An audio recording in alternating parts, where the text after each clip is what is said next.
Paris's new album Evergreen. If this isn't the definition of a fuzzy album, I don't know what is. And if you're not super into the music industry or at least the guitar world, you might not know what I meant by that. You might think I meant fuzzy and warm. Well, very much not. Fuzzy or fuzz is it's an effect in the music industry. Like you can use it in guitar pedals, but you could use it in anything. It's a type of distortion.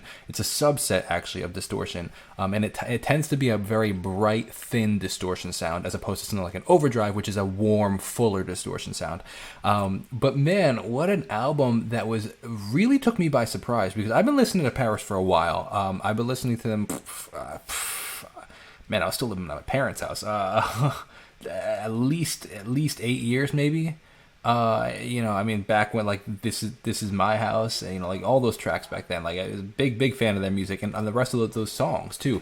Watching a lot of their live videos and really cool stuff. So that being said, this is a big difference than the Paris I was used to because there was a little, I guess, a gap where I listened to the earlier stuff and then I listened to this and I didn't listen to a ton in the center, so it was a bit of a surprising transition to be like, whoa, we went from like I read online. I was doing a little research on them a couple days ago too because I was just like intrigued by the transition and where they were in their career and all this stuff and. They were defined as when they first came out as more of a post-hardcore style band, but I would say that now like it's a change in genre to almost like a alternative style genre or even alternative pop, because there was just some it was just a totally different vibes. In fact, I have a friend that makes music. Her name is Car Astor, and it kind of gives that kind of vibes. These like grungy synths, but also really grungy guitars and a heavy level of production, like a pop level of production, where it's like things are really crisp and clear, as opposed to like maybe in the more what was the other genre, post-hardcore, things aren't as clean and polished, I guess is the words I'm looking for. But yeah, super synthy. It was different. It was very different. Lynn Gunn has some unbelievable vocals. She's an incredible vocalist. She's always been an incredible vocalist.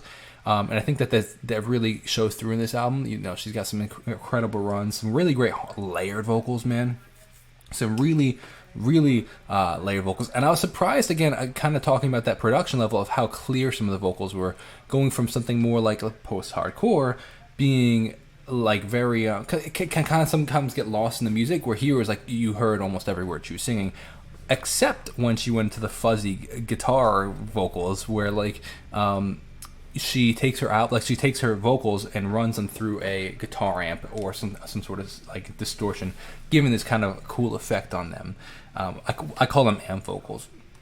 There were some lines that I thought really stood out in the album, like some lyrics. She's a great lyricist, and she's always been. I'm not sure who, because I read that the band broke up and it was just her, and now the bassist is back that joined her. So I don't know what the writing process is and like who wrote these songs, but one of the lyrics in there really stuck. There's two lyrics that actually really stuck out. The one is I hold the knife by the blade. I was like, oh gosh, I don't remember exactly what song that was on, but I was like, man, what imagery is that? Like of something that somebody that's could be, you could interpret that in a couple different ways, but like somebody that's self-destructive, or somebody likes to live life on the edge, or like, somebody that just likes to be different, like, and maybe that's sometimes that different gets them into trouble. Like, what a crazy lyric. I like to hold the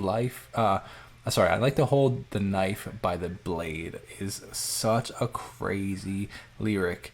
And now to wrap up the album, there's one more point I want to make on this before I wrap it up. But one more point, in conclusion to the album, the last track I believe is called Evergreen, self-titled track of the album, or the title track of the album. There's a lyric in there that says, "Nobody cares unless you're dead or 17, a little born prodigy." And it's something that it's interesting that comes up, because it's been something that I've been thinking about a lot lately in the music industry, and how sometimes, like, I'm like, man, why is this sometimes artists, whether it be painters or musicians, like, they're not super famous until they die, and then they die, they make all these headlines, and then they become like exponentially famous, or famous for a long time. And like, whether that be, Lil Peep, which, he might have had some level of fame beforehand, but he's still being talked about, or like XXX Tentacion, or like, Mac Miller. Again, these guys were popular. Mac Miller was definitely famous when he was alive, but like, almost like death immortalizes them kind of to some degree, or like Biggie Smalls or like Tupac. Again, these guys were tremendous artists. Those guys actually for sure were tremendous chart topping artists when they were around, but like even still after the fact, like it's been 20 years since they died. Actually, I think it's been almost close to 30 years, and they're still talking about, taking it even further into different genres, like, what's the guy, is it not Da Vinci, the guy that, Van Gogh, like, he wasn't famous during his lifetime, and only after he died did he become famous. It's like, why is that? So when she said that nobody cares unless you're dead, was a really interesting concept, and it was something that I've been thinking about a lot. And the thing I want to talk about now is just a couple different tracks. One that really stuck out to me was Anywhere But Here. It was a nice break from the like, not a nice break. Like, let me say that differently. It was a refreshing breath of fresh air.